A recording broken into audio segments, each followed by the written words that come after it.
दुनिया में सबसे ज्यादा बनाए जाने वाला टैंक, जिस टैंक ने निभाई थी द्वितीय विश्व युद्ध में अहम भूमिका, सोवियत यूनियन ने बनवाया था इस टैंक को, और इस टैंक को दिया गया था T-55 का नाम। सोवियत यूनियन ने इस टैंक को द्वितीय विश्व युद्ध शुरू होने के पहले ही बनवाया था। यह हैरान कर देने वाली बात है कि T-55 टैंक का उत्पादन दुनिया में सबसे ज्यादा किया गया है।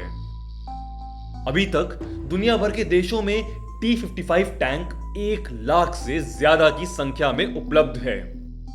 T-55 सोवियत यूनियन का मेन बैटल टैंक है। भारतीय सेना का भी हिस्सा रह चुका है ये T-55 टैंक। इस टैंक ने 1971 में हुए भारत पाक के युद्ध में अहम योगदान दिया था। T-55 1960 में भारतीय सेना में शामिल हुआ था।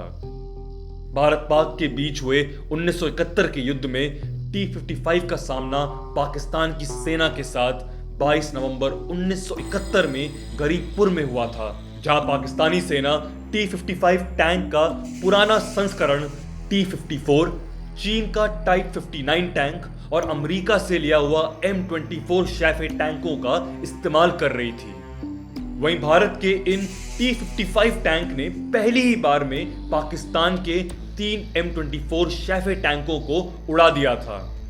इसके बाद 10 और 11 दिसंबर 1971 को भी इन T-55 टैंकों ने नैनाकोट की लड़ाई में भी पाकिस्तानी सेना के 9 टैंकों को धूल चटा दी थी, जिसमें भारतीय सेना के किसी भी जवान को कोई भी आहत नहीं पहुंची थी। भारत में फिलहाल इन टैंकों का इस्तेमाल नहीं किया जाता है। 2011 में T-55 को अपनी सेवा से मुक्त कर दिया गया था। T-55 को रिटायर करने की प्रक्रिया 2006 में शुरू कर दी गई थी।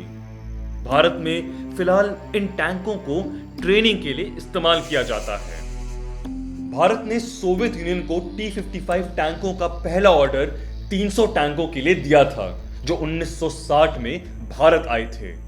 अगर इसके वजन की बात की जाए तो T-55 टैंक 36,000 किलो वजनी है, और ये टैंक 9 मीटर लंबा और 3.37 मीटर चौड़ा है। T-55 की रफ्तार 48 किलोमीटर प्रति घंटा है।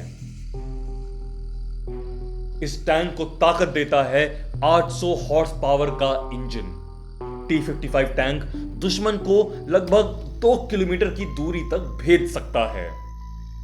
युद्धों में दिखाए कौशल के लिए हमेशा याद रहेगा T-55 टैंक।